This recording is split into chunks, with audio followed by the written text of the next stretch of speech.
Ézéchiel, chapitre 42.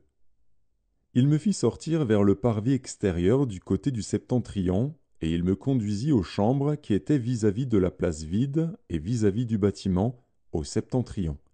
Sur la face, où se trouvait la porte septentrionale, il y avait une longueur de 100 coudées, et la largeur était de 50 coudées.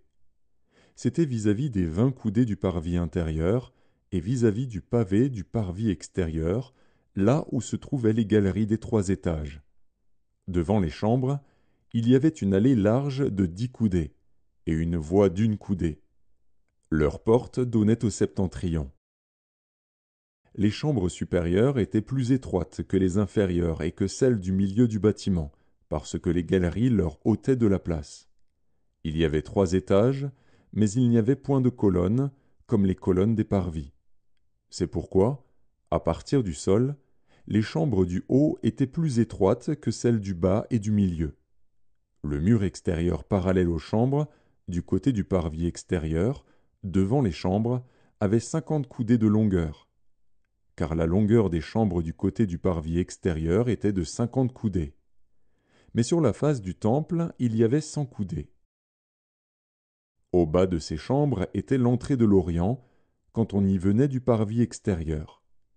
Il y avait encore des chambres sur la largeur du mur du parvis du côté de l'Orient, vis-à-vis de la place vide et vis-à-vis du bâtiment.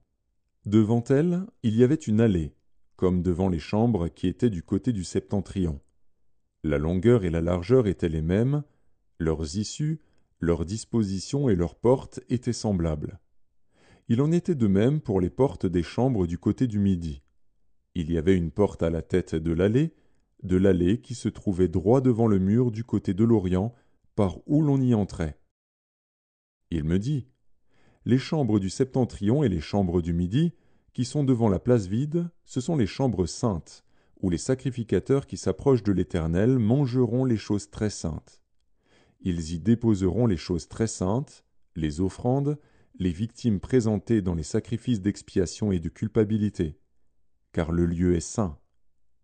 Quand les sacrificateurs seront entrés, ils ne sortiront pas du sanctuaire pour aller dans le parvis extérieur, mais ils déposeront là les vêtements avec lesquels ils font le service, car ces vêtements sont saints.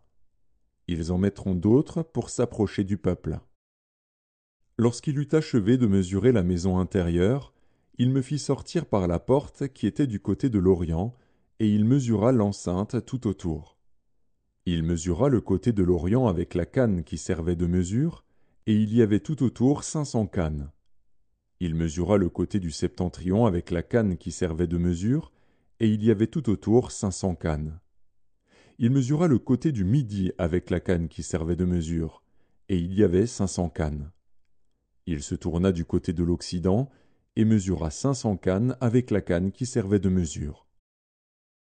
Il mesura des 4 côtés le mur formant l'enceinte de la maison. La longueur était de 500 cannes, et la largeur de 500 cannes. Ce mur marquait la séparation entre le saint et le profane.